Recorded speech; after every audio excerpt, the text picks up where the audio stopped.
RESPECT. Find out what it means to me. So today we're talking about respect. We're starting a I new series. I did not see the song I know, coming. I I know. did not see that Did coming at not all. see it coming. Come on.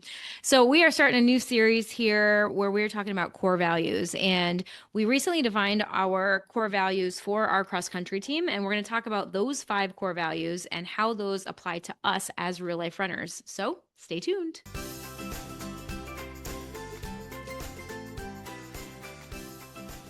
What's up, runners? Welcome to the show today. Did you guys like my little Aretha? It was fantastic. I, I thought I was it's a standing fish. next to Aretha, actually. That was my first thought. Was what? Aretha is in the room?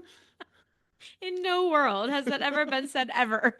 So, like I just mentioned, okay, we're going to actually start a little series here on the podcast. And today we're talking about, so essentially, over last week we started a series, I guess, with our cross country team, right? A journaling series where we were talking about team core values. And we talk about core values every year with our team. But we did a little different this year. And I really like the way that we did our core values this year with our team. And so we're going to talk about that. And then we're going to take each one by one and talk about how those things apply to us as real life runners. So we would love to offer these to you. You can take them and adopt them if you want. You can just listen and make it trigger something else in you. But core values are something that are really important to define. And I think that this is something that maybe we don't take enough time to actually think about as a runner. Like, what are my core values really as a human, but then also how do those things apply to running? I Most people definitely do not take time out of their day. Yeah. We've got stuff going. Most people don't. I'm going to take the next 30 minutes and just really sit down and deep dive into what my core values are as a human. Unless they read a book by Brene Brown, because I definitely Yes. did this with when I was reading her books. 100%. In the Yeah, middle of the book, then you're like, that seems like the most appropriate activity I should do right now. You absolutely. pause the book and you go into that guy. You put the book down, you've got the Yeah. list of values to choose from, you work your way through it. But most people outside of that circumstance are not just going to sit down and take time out of their day to deep dive into their core values, let alone maybe even know how to then take their core values and swing them over into their running atmosphere, their running life. Running atmosphere. Yeah, that didn't make any sense. So I went with life. I like atmosphere though. That's the Sure. book I'm reading right now. It's actually very good. I'm looking forward to finishing recording this so I can go read my book. So, core value number one that we started with our team was or is integrity. And I did an entire episode on this and actually did that episode before we even thought to do this little series on the podcast. So if you go back 2 episodes, I did a solo episode all about integrity because It was excellent. thank you. Did you listen to it? Yes, I did. Okay, awesome. What was your takeaway? I, Putting I you on the spot. I love listening to you. I love listening to you share your wisdom. It's just fantastic. Aw, thanks, Kev. So go back and listen to that 2 episodes ago because last episode was we had a guest speaker, which was great. We talked about the thyroid and perimenopause and all sorts of fun stuff. So 2 episodes ago was the integrity episode. So go check that out if you haven't listened already. Today, we are talking about core value number two, which is respect. And when I brought this up to Kev, he was kind of like, okay, how exactly, what's your angle on this one? Because with our cross country team, it's pretty it's easier to define respect, right? Respect for the team, respect for your coaches.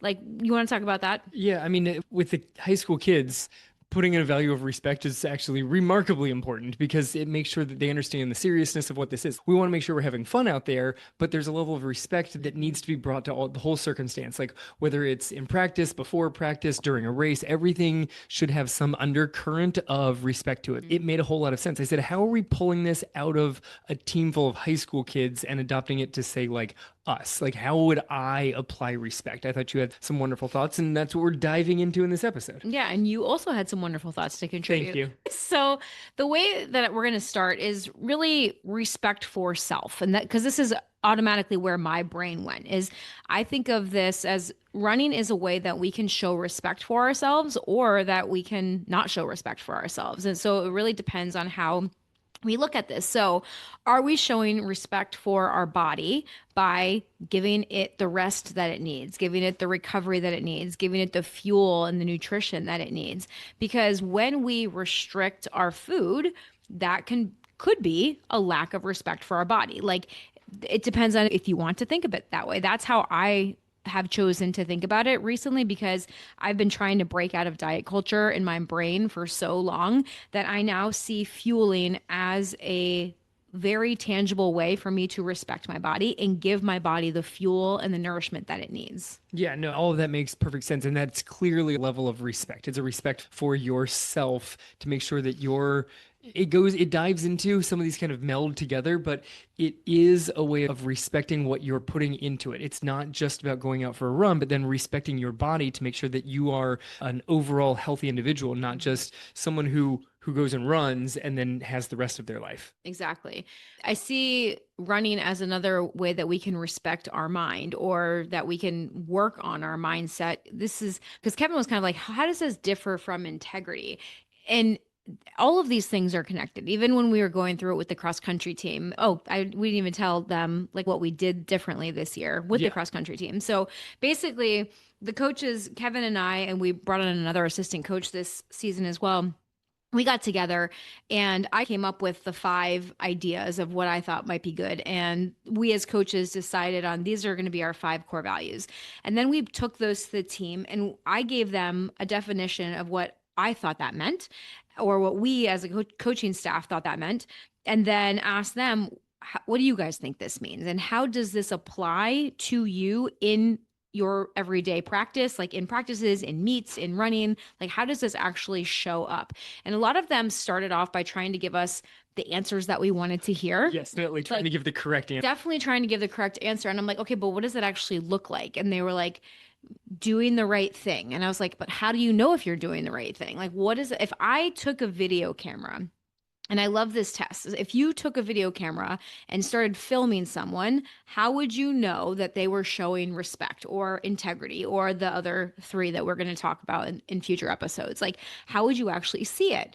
And so this is like where it starts to get really good. Oh, they would be here on time, right? Like we talked about being on time as a big thing. And you guys know that if you listen to the integrity episode, that was one of my big things about being in integrity as well. That's also respect for self, respect for the team, respect for your running buddies that you are going to meet on a group run, possibly. Being on time is a way to show respect for all of those things. Yeah, so getting them to actually explain how they would show these things, I think is going to get a whole lot more than these are our values. It's more like the office culture where you're told values, they go on like a poster on a wall, Yeah. and then you never talk about them again. Trying to have kids let us know what actions would actually represent these values gives them something to go for. All right, yes, respect, but I'm going to do these things, and then people will naturally sense the respect coming from that. Yeah. So another way that I think that we can choose to respect ourselves or not would be with the thoughts that are popping up in our brain, with our self-talk mainly. Like a lot of us can be really mean to ourselves. Like our brains can be very mean to us. So we can either encourage ourselves and tell ourselves how great we are, or we can tear ourselves down and tell ourselves, I'm slow, I'm lazy, I should really be doing this. The way that you talk to yourself shows a level of self-respect as well, whether or not anyone else hears it. I think that this type of respect flows into the next one that you have of identity respect, of owning the fact that you are a runner, regardless of pace, regardless of mileage, regardless of whether you run races or not, regardless of all sorts of things, you are still a runner. And that leads to being able to have a more positive mindset, because there's a lot of people that have negative mindset of, oh, it's okay if I take a walking break here because I'm not a real runner. It's okay if I take a couple of off days because I'm not a real runner. You are a runner. Have that level of respect and have that respect for yourself drive the positive mindset you can bring when you go and work out.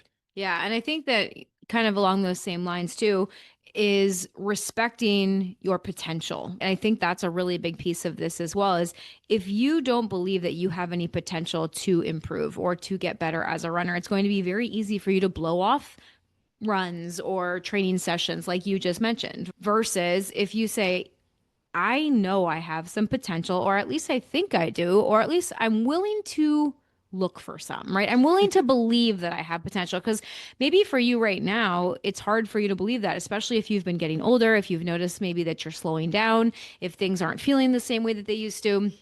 It can be harder to believe this sometimes, but do you believe in willing to look, willing to be open to this fact, right? That could be another way to look at this as well. I think there's respecting your potential, and then there's also respecting the limits of where you currently are right now, if this makes sense. And this is That's a a this it's is a a tough tricky battle. one. Yeah, this is a tricky one, right? Because in some ways you do have to respect your limits. If you are currently running 5 miles a week, it's not a good idea to just jump into running 30 miles a week. That is not the smartest choice if you want to stay injury free, right? There's definitely potential. You can definitely get to that down the road if you want to, Yeah. but going from 5 on week 1 to 30 on week 2 would not be the best way to do that. So you need to respect the limit that, your body has right now and respect the potential that you do have the room to get there. Yeah, respect the timeline that running takes. This is not a quick process. If you're like, oh, I really want to push for a PR, if you're running a 4 hour marathon, you want to run a 3.5 hour marathon, that's not happening next week. There's some time involved in that. There's some training necessary for that. And respect your limits, know what you're willing to put into this, of whether you're willing to put in the work that is going to change you from being 4 to 3.5, from being 3.5 to 3. Like, these are difficult jumps to make. Do you have the bandwidth to pull that off? Respect what it's going to require, and will you can see the potential, respect whether you can fully honor all of that potential with other things going on in your life. Yeah, and I think that ties next nicely into our next section which is more of the section that you really wanted to add to this podcast, which is respect for the sport. And part of what, to tie into what you just said is respecting the process. I think that's a huge part of running is understanding that there's more that you are capable of, that progress is unfortunately not linear, but you have to respect the process. You have to put in the work if you want to see a return. Yeah, there's no cutting corners and getting success out of distance running. Like, it's not going to work. If you want to get solid results, you have to put in a good amount of time and effort. Like, I forget what the exact line is out of Once a Runner, but there's something about the only way to actually improve as a runner is day by day, ever so gradually removing one molecule at a time, the very hard rubber from the bottom of your soles.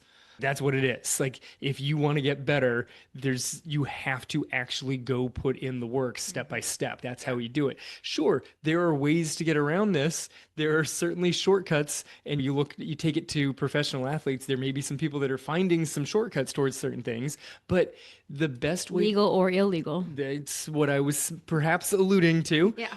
But the way to actually truly enjoy it, and we're not going to dive into a super shoe discussion, but I feel like regardless of what the time on the clock says, you can enjoy the process and decide whether you are fully investing in yourself to try and see what that potential is, whatever extra stuff you're doing on top of it. Whether you're buying into various stuff that you see on social media of this is the magic pre-race or the post-race or the post-exercise or whatever the things are, making sure that you just generally take care of yourself without searching for some perfect magic bullet, that you're just taking care of yourself and respecting the idea that this is a slow process and it's a journey of improving as a runner while you improve as a human, I think is my take. Yeah, you went big with that one. Thank you. Yeah. I'm gonna go to Pre and drop my favorite quote of running also, Go though, for it. is to give anything less than your best is to sacrifice the gift. He didn't say to get anything less than a gold medal is to sacrifice the gift. He said to give less than your best. Like, he went to the local prison and founded a running club in the prison. Those people weren't out there winning medals. That wasn't what it was about. Yeah. Don't get anybody wrong. He wanted to, but that wasn't the Oh, point. he was ultra competitive. But the point was, Right. how much can I squeeze out of myself? Yeah. And it wasn't about, he was certainly chasing medals and times, but it was purely how hard can I squeeze myself to get everything out of myself. Yeah, and I think that really ties back to cross country too, because when we just had our first race of the season over the weekend as well, and when the girls were sitting there on the line, some of them were just happy, some of them were excited, some of them were genuinely very nervous. And a couple of them, I looked at them and I said, look, and then actually I said this to the whole varsity team. I said, you don't have control over the number on the clock. you do have control over the effort that you put in. So if you cross the finish line and you can tell me, Coach, I gave my best effort today, that's all we can ask of you. I am going to be proud of you no matter what. No matter what that clock says, if you look at me and you say, Coach, I did my best today, that's all we want. And that's respect. And I think that we as runners, giving our best every single day is a part of respect. And that does not mean that you give 100% of everything you have on every single given day. You give what is available, I think, to you. Like, because sometimes your best is 20%. Sometimes your best is 40%. And so if you're giving that amount, technically you are giving 100%. Everything Like, I've got. if you think of it that way. But sometimes, because I think that we can mistake this though with giving my best effort means pushing myself to the limit. And that's not what it means. If your schedule says today is an easy day, it is your job to go out and run level 2 out of 10. Keep it nice and easy. Your best effort would be to actually maintain a level 2 run, not to try to push it faster, not to do an L5 or an L7 or an L8 just because you can. Yep. Respecting the process and giving your best effort on that day means my effort today is supposed to be an L2. So I'm going to go out and I'm going to run an L2. Right. And maybe you're mentally not fully there and you can't hold yourself at an L2 and it gradually slips up to an L3. That's how it might slide. But that doesn't mean But that's normal. that's completely Yeah. normal. But that's very different than I feel great. And so instead of L2, I'm going to bump this thing to an L5 and squeeze more out of it. That's just ignoring the process. That Yeah. thing, if I push harder all the time, it's going to happen. Because sometimes I've got the capacity to be like, nope, let's make sure this is nice and comfortable and focus and check in periodically to make sure it's comfortable. And sometimes I don't. Sometimes the answer is let's take it out comfortable, put on a podcast or music, and just flow through the thing. Yeah. And if the times pick up, if the paces pick up, sometimes I finish the run, I looked at my heart rate, I was like, those last 2 miles were a little harder than they should have been. But I didn't have the mental capacity to slow myself down. I needed to just check out, put on some whatever in my ears, and go for a run on that morning. Yeah. And I think that's a way that you can respect yourself, right? And I think that's where some of these lines can sometimes be blurred. Yeah. Is, am I respecting myself and what I need today? Or am I respecting the sport and the effort level and my training plan? Because that's a piece of it too, right? Respecting the sport is, if you're following a training plan, is actually sticking to that training plan and doing what's on your training plan. Because if you don't do what's prescribed on your plan, and then like, how do you truly expect to get the results? Then if you don't get the results that you were hoping for, can you really be mad?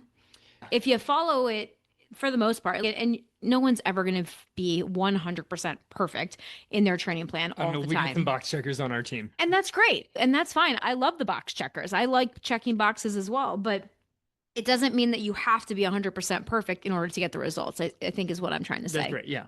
Yeah, no, I'm completely with you. It is very much, it's a balance of respect yourself, but respect what the plan is in order to try and achieve the results as possible. And you have to work those two things together, but both of them, it's a balance of respecting the sport and respecting your own personal body. Yeah. And kind of balancing those two levels of respect. Yeah, and I think that's also what we can add in here as well is respect for what is required. If when you choose to run a half marathon, a marathon, an ultra marathon, whatever it is, whatever your goal is, there is a process that is involved. And sometimes, so I'm just going to take a marathon because that's an easy example. Training for a marathon is not just about running. Training for a marathon is also about strength training, making sure that you're not getting injured. It's doing mobility work. It's making sure that you're eating enough food. It's making sure that you're getting enough sleep. Like all of those things are respect for the process. It's not just the running. So it's about all of those things. And it's also tied back into respect for yourself and for making sure that you're taking care of your body in the best way so that you can do this thing that you want to be able to do. Yeah, so signing up for things that you can actually put in the appropriate amount of work for. Mhm. Don't sign up just for things because they sound good. It goes back to the entire principle of core values. Don't say this is a core value if you don't actually find it important. Don't sign up for a race just because it seems like a good idea. Don't suggest, oh no, respect, that's going to be one of my top core values. If it's not, there's in the book you alluded to, there's a list of what, like 80, 90 Yeah, core there's a values? lot. There's a lot. Like Mhm. we have 5. There are other ones to choose. There's a lot of really good ones to choose. Coming down, narrowing down, that's the word I'm looking for. Narrowing down your core values is a really hard process. I remember when I read this book, however long ago that was, I asked you to do this exercise with me, and you're like, these mean the same things. I don't understand. What the heck is the difference between this word and this word? And I'm like, they're the same. It's just which one you connect to more, like which one defines that thing for you. Yeah, it's all about Like finding freedom and independence. Yes. They basically mean the same thing, but they're also kind of different. Yeah, and but you look at a definition online and it might be different than the way that you define that in your heart. And that I think is what makes core values really important is they're not just words that somebody else suggests, they're words that you can connect to and put actions to. Yeah, absolutely. All right, the fourth or not the fourth thing, but the next thing we want to talk about is respect for the competition. I think it's actually 3. So it's respect for self, respect for the sport, and then respect for competition.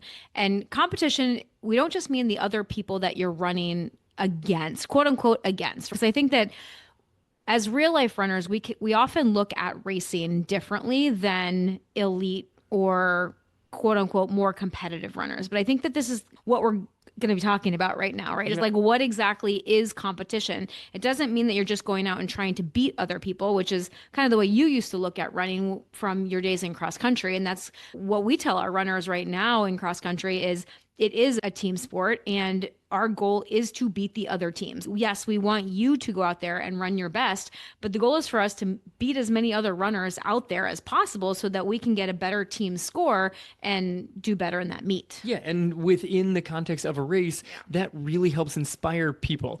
It's very difficult for that Because to they're be high school kids too. right. Yeah. So you tell somebody when they can see the finish line, I need you to beat that person in a red shirt. I need you to beat that person in the blue shirt, and they will go do it as best as they possibly can because they're into the competition. We got other people that are less into the competing against others, and they're going as hard as they can. You tell them, I need you to catch that person in the shirt. They're like, yeah, I'm going to go as fast as I can. And if I pass the person in that colored shirt, great. But Yeah. if not, then I don't. They really don't care. This is as hard as I can push myself right now. And they're not going to find there's no more juice to squeeze just because there's somebody 3 steps in front of them. There's just not. Yeah. And I think we as real life runners can use other people in races as competition. Like we can use those. You've done this. I have done this. I've done this both to just stay, like I've given myself a target and said, don't let that person get away from you. So I've let this person in front of me pull me along mentally. And then, yeah, I also have tried to beat others towards the end of the race as a way, not because I have anything against them by any means, but just as a way to push myself. I'm going to beat that person now. It's just a way, like you said, to try to get a little bit more juice out when you're pushing yourself to your limits there. Yeah, but I think that an interesting way of looking at this, like on our team, respect for the competition, we talked about respect for your teammates, work really hard for the other people on your team. As real life runners, everybody who signs up, like we'll go back to your marathon, you can pick a half marathon, one of these longer races. People are shelling out a decent amount of money for this to all go for the same goal. And some traveling out of town. So what creates a team other than people who are all united doing the same activity towards the same goal at the same time? That's a team. Yes, there's whatever place you finished in the race, but technically you are all teammates out there striving for the same goal. And along those lines, this is one of the things that we told our team as well is no one's here is going to be mad at you if you beat them in a race. Let's take that off the table, right? We are all here to make each other better.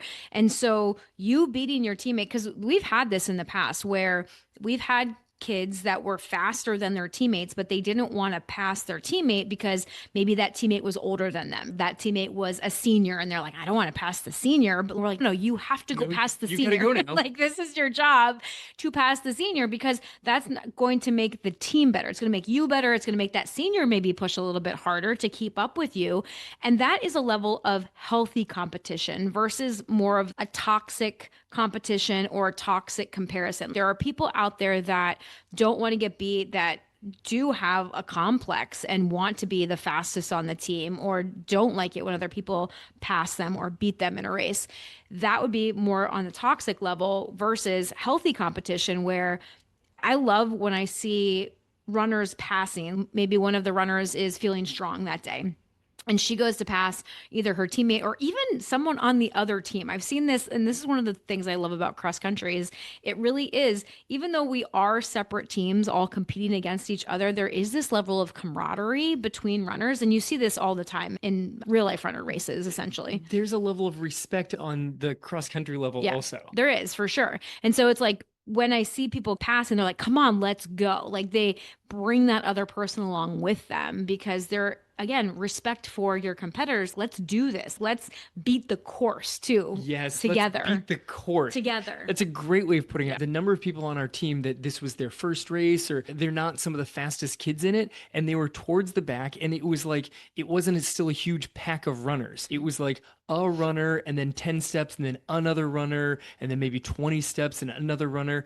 And I was finding like our kids and kids from other teams, and I could hear the other coach yell out and cheer for their kid, and then I'd cheer for our kid. And I was telling them all, I'm like, that kid on the other team, that's your new best friend for today. You two are running this race together. Yeah. Go catch up with, that kid's name. I would listen to the other coaches. I'm like, there's no reason for the two of you to be running 5 steps apart from each other. Yeah. Go next to each other. This is your name. That's his name. Go run together because it's going to be a whole heck of a lot easier if the two of you are together in this thing. So funny because so many times the cross country kids are more of like the introverted, quieter personalities. And you're like, go make friends with this kid as you run with them. So much. But Yeah. But you don't have to go and chat with them the entire time. Yeah. But the difference between running 5 steps behind them and running next to them, even if you never say a word to them, is that's going to make a difference. It's going to make a difference in both of the outcomes of that race. Right. And so I think that's where you can use other people to help you respect yourself as well, right? Like you are running against yourself as much as you're running against other people. And sometimes we can use other people to beat yourself. And I don't know if that is along the same lines of respect of beating yourself, but in a way it can be because going back to what we were talking about before with our negative self-talk is like we want to beat down our negative self-talk and show ourselves and find evidence and prove to ourselves, hey, I can do this. I'm not going to let the self-talk win. And sometimes doing something that you didn't believe was possible, whether that's in a race or just on a normal training run, can be that boost that you can do to show greater respect for yourself. Yeah. Does that make sense? Yeah, no, it's completely, but there's so many other people in competitions. That's the last ultra that I ran. I love that it was such a big loop course because I was passing other people, whether I was lapping them or crisscrossing because the course went back over itself. So sometimes I would pass people from behind, but sometimes we were just running opposite directions. Everybody was cheering for everybody. Yeah. That was the thing. And then, I don't know, with however many miles to go, some guy passed me and I'm like, oh, shoot, I'm pretty sure that guy actually just passed me in the race. Yeah. And I tried to keep up with him. Like he dragged me to probably a few minutes faster. I'm like, this is good. I may have been able to go faster. And now this guy's here and I'll try and go with him and see what happens. And it turned out I couldn't stay with him, but it was something. And afterwards, I wish that he was still at the finish line, but I think he got in a car and drove away because it was starting to rain. It was. But it was great. And then the woman who won the overall, I heard her coming up behind me. That certainly gave me a boost for the final quarter mile. I would not have run that final quarter mile as fast as I did if I didn't hear her coming up behind me and her pacer cheering her on for the entire last mile of the race. Like he was screaming for her. So yeah, respect for everybody else who's out there putting in the work and trying as hard as they can.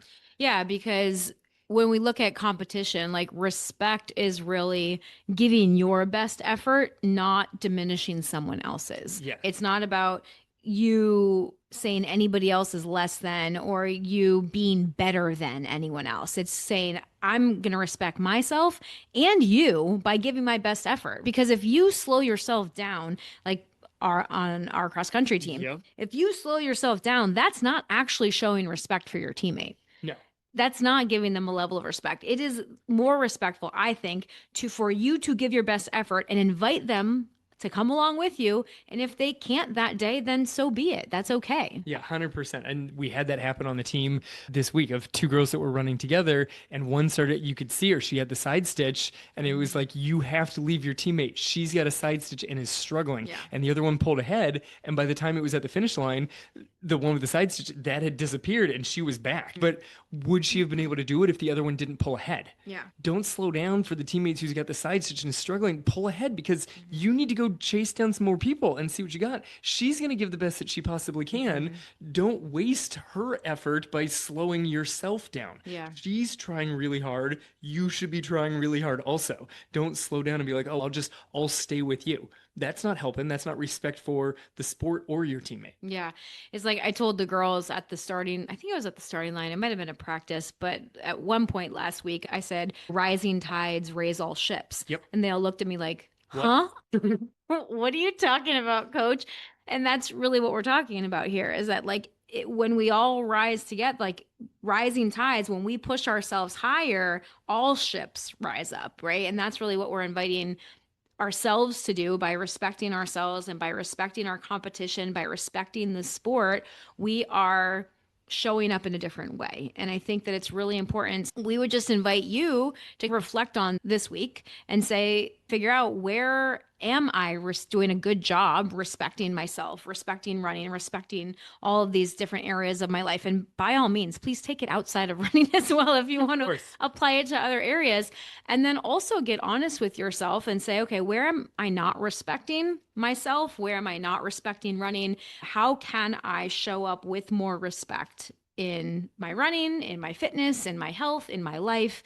It'd be a cool opportunity for some introspection. Yeah, of course. And like respect goes beyond running. Even within running, where can I respect myself in my overall health? Because that is why I think a lot of us are here is overall health. Yes, it's cool to have the times on the clock get lower, but respect my overall health and fitness. Yeah. And this was definitely something that I had to do last week as well. So when we go back to when we were talking about respecting our limitations, last week I tweaked my back. And actually, it was, I guess, like a little over a week ago at this point, like a week and a half ago, I tweaked my back. And so I did have to respect my body and what my body was telling me. As much as I didn't want to pull back, that was what I needed to do. So I had to pull back on my strength workouts. And luckily it lined up with a deloading week, which was nice because I was supposed to pull back anyway.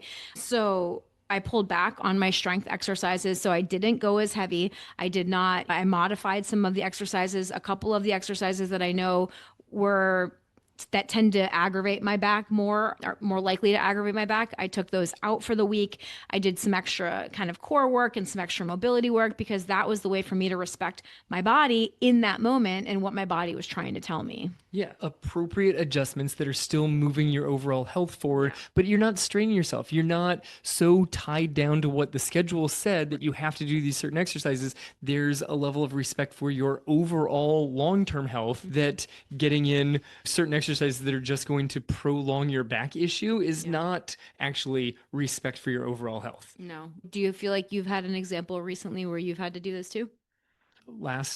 I do this almost anytime I don't get enough sleep over the course of a few days. If I can see that I'm lacking sleep, one day out of the week, every once in a while, it's okay, we're up a little late, but I need to make sure that I get in my run. And the only time I'm going to be able to get it in is if I get up and run before school. But I won't do that back to back. Like it gets to a point where it's like, all right, I've done this too many times in a row. I'm not getting enough sleep. So I was not aiming for an off day tomorrow. Maybe I'll be able to run at practice, but probably not. And that's going to be okay because I need to make sure that I get enough sleep. Yeah. Sleep is one of my biggest priorities, honestly. Yeah, absolutely. Think about it for yourself. Kevin and I have definitely had to adjust things over this past week. We had a loss. We lost our beloved doggy last week. And those of you that are a part of our Real Life Runners team, you know what happened, you know the story. And that was a super traumatic experience, especially for me. It was traumatic for our whole family. But I definitely had to honor what I was experiencing emotionally last week as well. Oh, my training week was completely just based off of emotions. It was like, I'm going to go out and do a speed session today. Nope, I'm sad. It's Yeah. going to be an easy run. And then it's like, I'm going to do strides. And then I started running and I was at like an anger point of grief. It was like, nope, not strides. I'm just going to run as fast as I can right now until I can't breathe anymore. Yeah. And then I was just like heaving like on the other side of our neighborhood.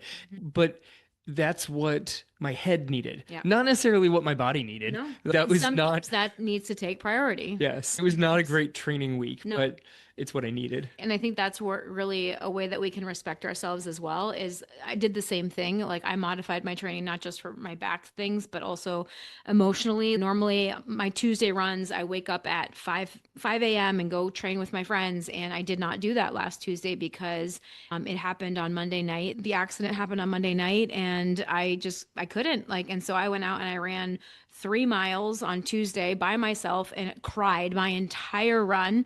And it was not a good run, but running, and this is wild, a couple episodes ago, about a month and a half ago, we had a guest on, my friend Chital, and she talked about processing grief, and running is a way to move emotions through the body. And man, did I put that into practice on that run. But I really had to respect what my body was asking of me and what running was allowing me to do. Yeah, running allowed you, and you got something out of that run. Yeah. I was going to run on Tuesday, and I don't think you came to practice that day. I think that you were home. No, I did not. Yeah, and I told the other assistant coach on the team, I go, yeah, I was going to run today, but I'm sad, so I'm not. And that was it. That was the full thing. Like Yeah. I'm not. Doing that today. Yeah.